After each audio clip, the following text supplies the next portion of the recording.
KP. KPC. News. Information. Culture. KPCC. California sensibility. Hi, I'm Rebecca Lehrer. And I'm Amy Choi, and we are the Mashup Americans. Today, we're talking to author, Top Chef, host, cook, Indian American mashup, Padma Lakshmi, about her new memoir, Love, Loss, and What We Ate. Oh my God, what a book. What a book. It's so mashy. It's so much about food and travel and language and love. There is a lot of good loving in this book. Oh my, it is so juicy. Like, I was like, I learned all your secrets, Padma. I think everybody who buys this book is going to learn some excellent secrets. Yeah, it's really good. And she actually even shared her bubba maisa, and you know I love a bubba maisa. Also, bubba maisa is one of my favorite words. I just like how it sounds. Can you please explain what bubba maisa means? Well, Bubba maisa. obviously, I'm going to say it again one more time. Bubba maisa. yeah, so bubba maisa is a Yiddish term for old wives' tale, which is definitely not true, but maybe true enough to be scary. So Margaret Cho had a great one, which I think you might relate to, Amy. Oh, obviously. Korean fan death. If you have a fan on you at night while you're sleeping, you're probably going to die. Yeah, that's all. I mean, duh. Very simple. What is yours? Mine is if you eat with a fork and the fork touches your teeth, all the enamel will come off and then your teeth will fall out.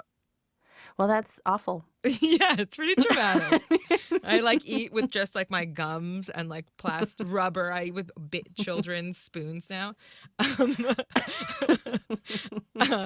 So another friend of ours told us that if your shoe is turned the wrong way or upside down, something bad will happen to you. And that actually keeps her up at night. She has to get up and check which way her shoes are facing.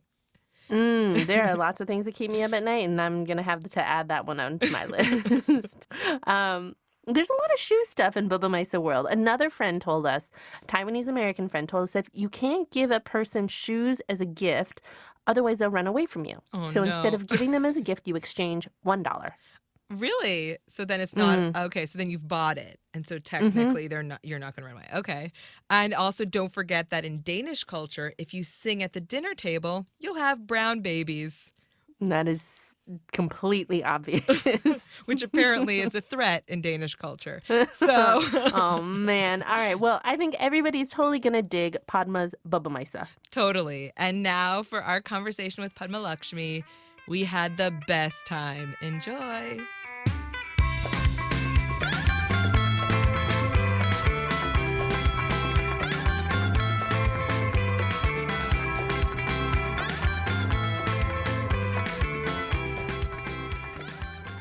Padma, first of all, thank you so much for being here. This is super, super exciting for us. What is your Bubba Maisa? There's a story in the book about that my grandmother would tell us about myna birds and crows. And it is the following, that there were myna birds and there were crows, and their eggs look the same. And the myna bird, who was mischievous and wanted to enjoy life, would lay their eggs in the crow's nest and then fly off and dupe the crows into incubating their eggs and sitting on them. And, you wouldn't know which were myna chicks and crow chicks until they were born and they grew. And by that time it was too late. And so the crows would wind up caring for the myna birds' offspring, and the myna birds would just, fly around in the moonlight and sing in the trees. And I always thought this was a metaphor for how my grandmother felt. All of us grandchildren were left to be cared by her, and all her children and stepchildren were just off in America or off, on the ship or whatever. And she had to care for all these grandchildren that weren't her children. One of our biggest goals at Mashup, and maybe our most important, is to help people feel less alone. And it can be really, really hard to navigate different cultures and feel like an outsider in both of them. But your memoir really captured that perfectly. And it also captured the unique joy that comes from being an outsider. So what's the biggest benefit or joy from that outsider-y feeling? I think that I am who I am because I felt like an outsider. I think it makes you try harder. It makes you work harder, think harder.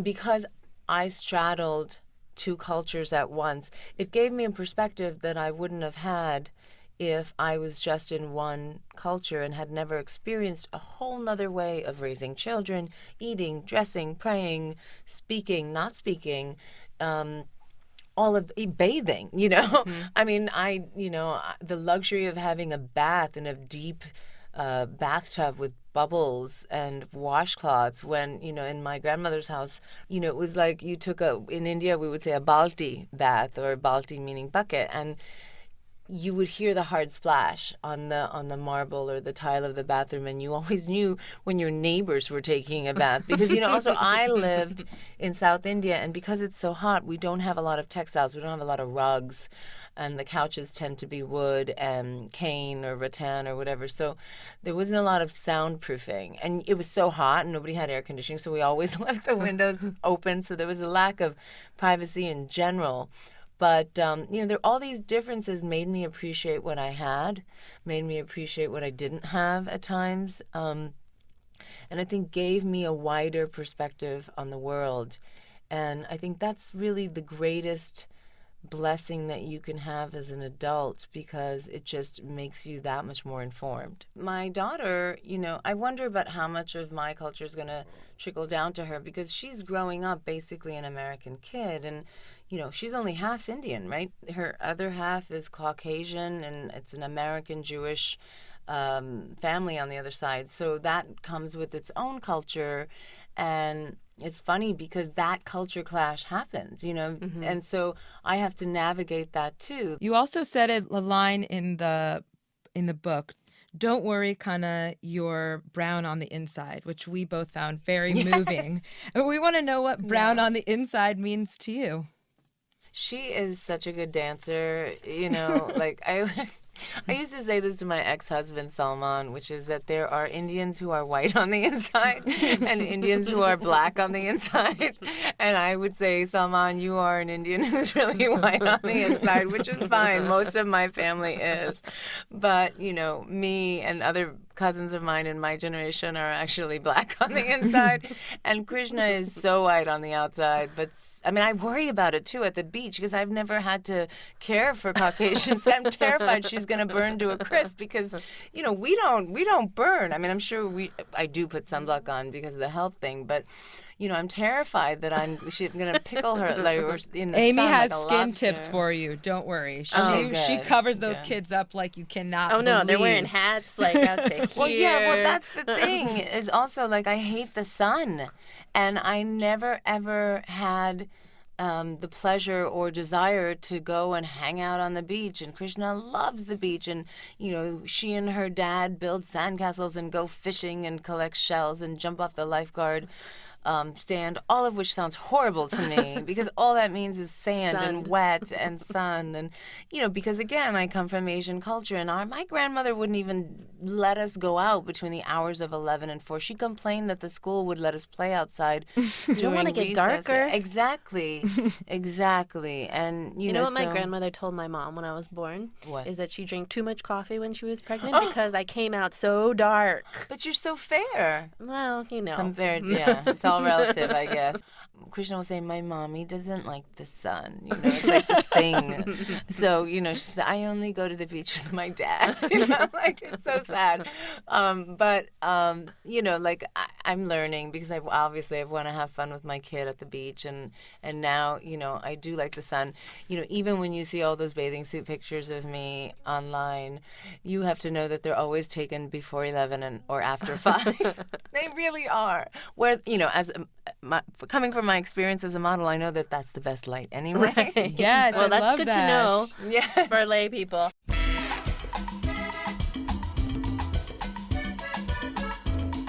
Coming up, a story about basement Bhangra. Just imagine Padma Lakshmi dancing with a sea of brown kids at some underground scene in Soho.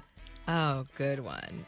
And on our next episode, Amy, you watched Master of None, right? Everybody watch Master of None, I hope. Everybody should watch Master of None. Yeah, I watched it. My parents watch it. You watch it. This is the best. It's so good. I loved it. And we're going to talk to Alan Yang, the guy who created it with Aziz Ansari, and who was also one of the brains behind Parks and Recreation. I am so pumped. If you want to keep up with what's on our podcast and everyone else we're talking to and writing about, like us on Facebook, love us on Facebook. We're the Mashup Americans. Back to Padma.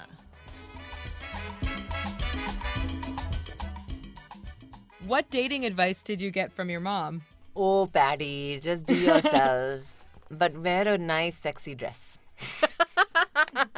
My mother always thinks I need to dress up.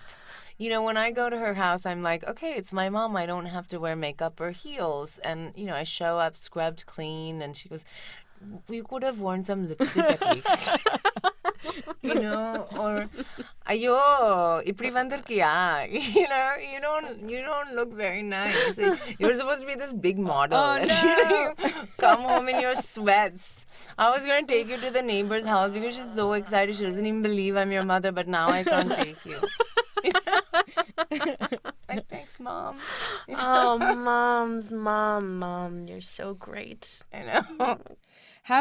Did it impact you kind of modeling in different countries? How people saw you in Italy or Spain or France or the US in different ways? Yeah.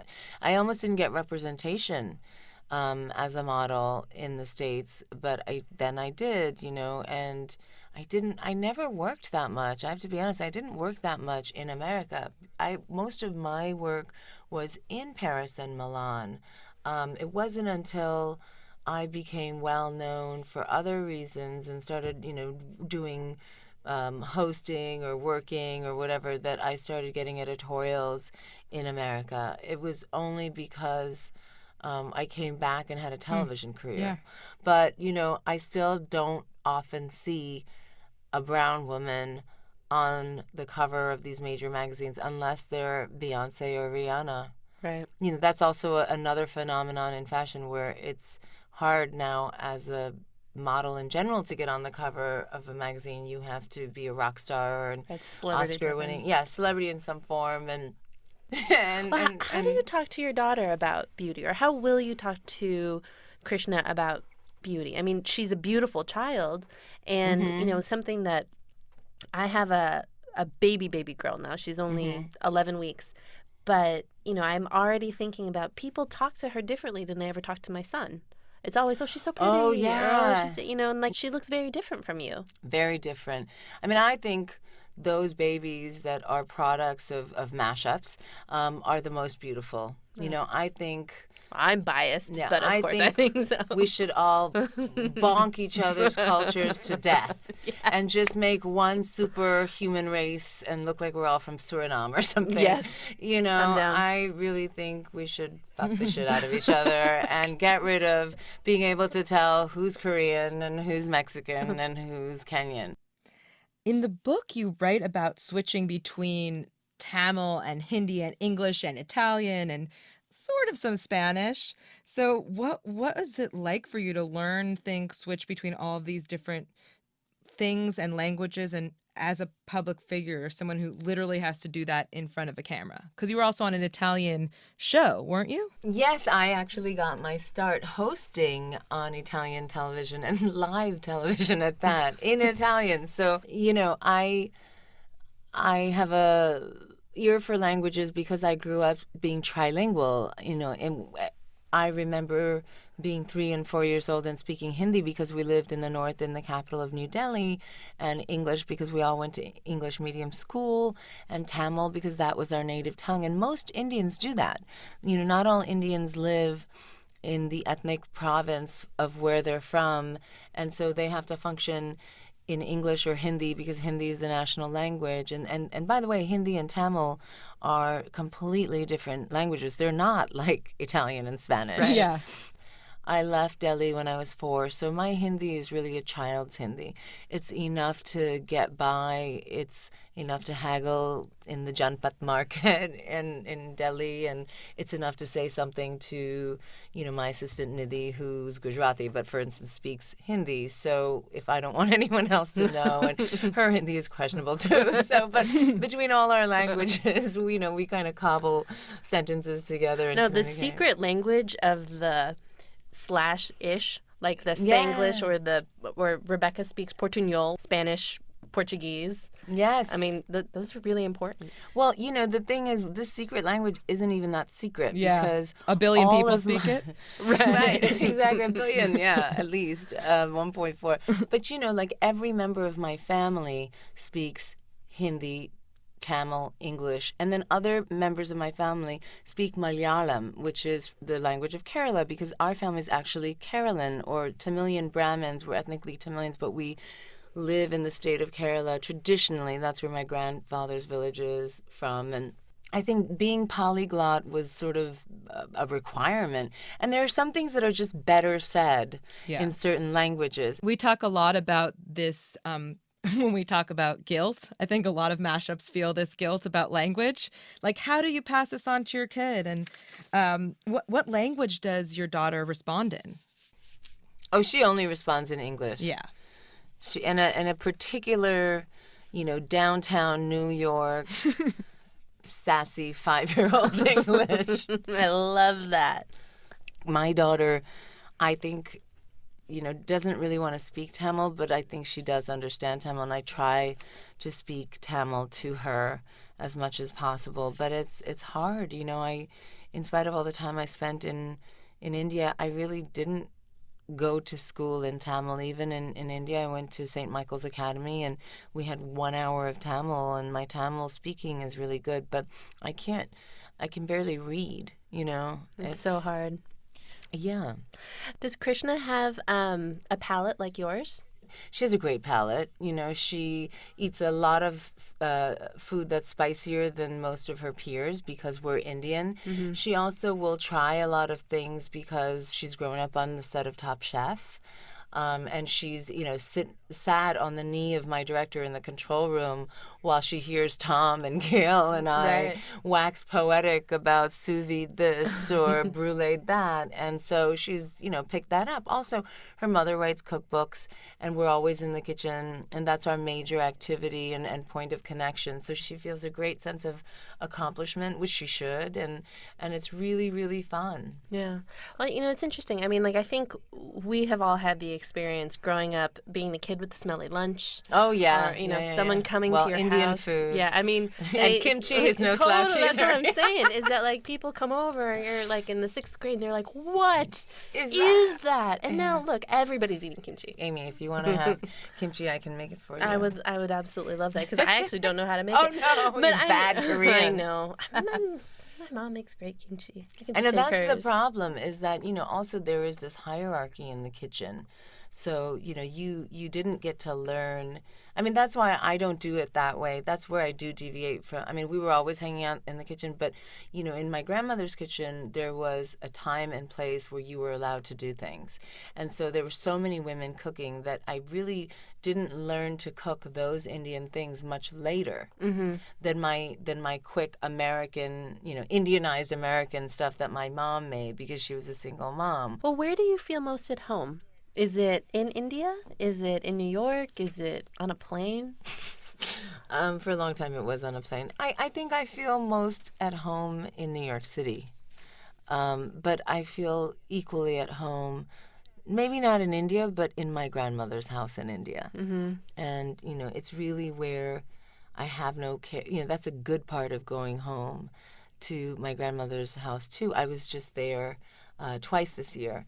And when I go there, I don't do anything, and because of the time difference, I don't have to answer phone calls or emails. So it's great. I, like a child, I have no responsibilities. It's it's that feeling that you haven't really had forever and ever. At least I haven't. Where you don't have a care in the world. You feel happy-go-lucky like a kid.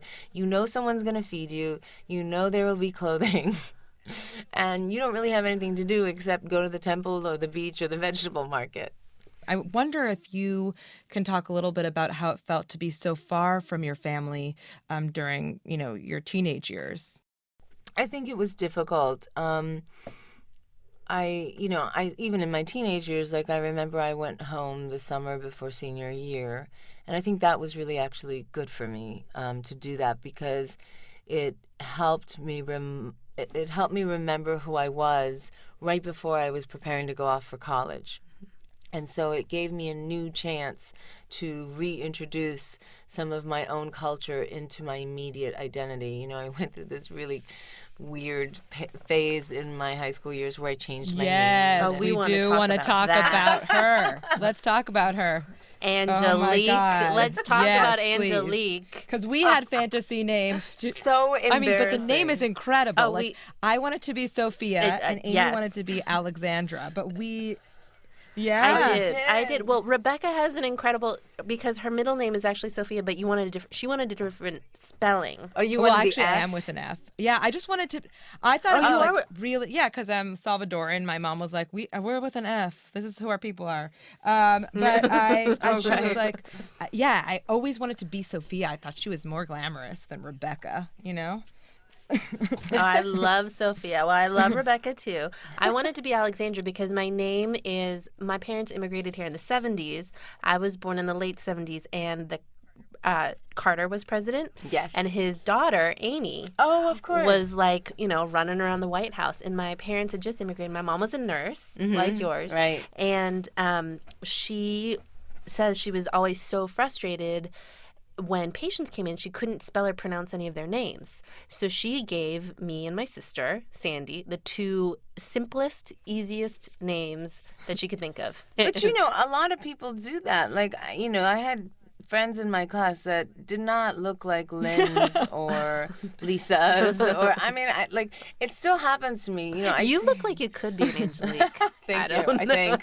But, it still happens to me where I meet somebody and I'm genuinely curious about them because I like them or whatever, and I say, what is your background? And they say, well, I'm from Pittsburgh. And I say, okay, where are your parents from? And they're like, oh, well, they're originally from Washington, but my dad, I'm like, tell me the truth here. Somebody is a rice eater. Totally. Because, you know it and I know it. So let's just get it over with. But truly, one of our favorite moments of the book was you describing your true love, Teddy, at Basement dancing. Bhangra.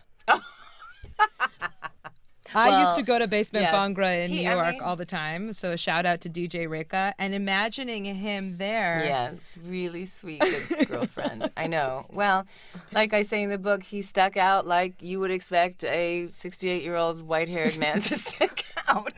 That's love. That is love, and he was great. Well, can you set the scene? Tell everybody who hasn't been there. Sure. Okay, so Teddy Forsman was a man that has passed away, but who, was my boyfriend and was about as unlikely to be a partner on paper to me as you could imagine. I'm a bleeding heart liberal. He's a conservative. I'm a secular Hindu. He is a very devout Catholic who goes to church every week.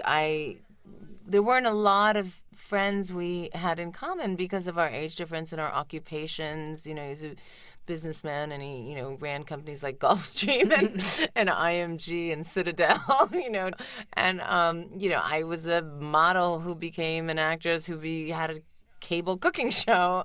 And so it was hard to find, common ground, but he was such a great sport, and I would tag along to his things and he would tag along to mine, and he was way more of a good sport about tagging along to mine. And so we went to Basement Bhangra, and for those of you who don't know what Basement Bhangra is, it is a Desi hoedown. It is an Indian dance night which mixes hip-hop music with Punjabi Bhangra music to great pleasurable effect, and you cannot stand in the room without shaking your ass immediately.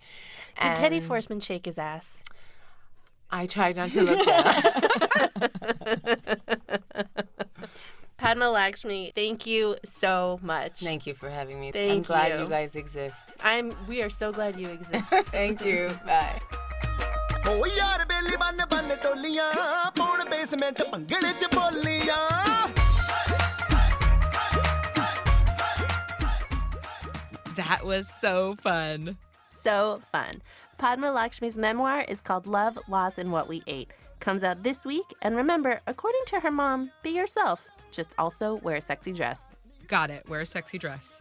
And we are out. The Mashup Americans are me, Rebecca Lehrer. And me, Amy Choi. If you want Mashup news stories delivered to you each and every week, sign up for our newsletter at mashupamericans.com/newsletter. Do it. Our show is produced by American Public Media and Southern California Public Radio, KPCC. We're also supported in part by an award from the National Endowment for the Arts on the web at arts.gov. Popos! Bye. ਮਿਲਦੇ ਹਾਰ ਨੂੰ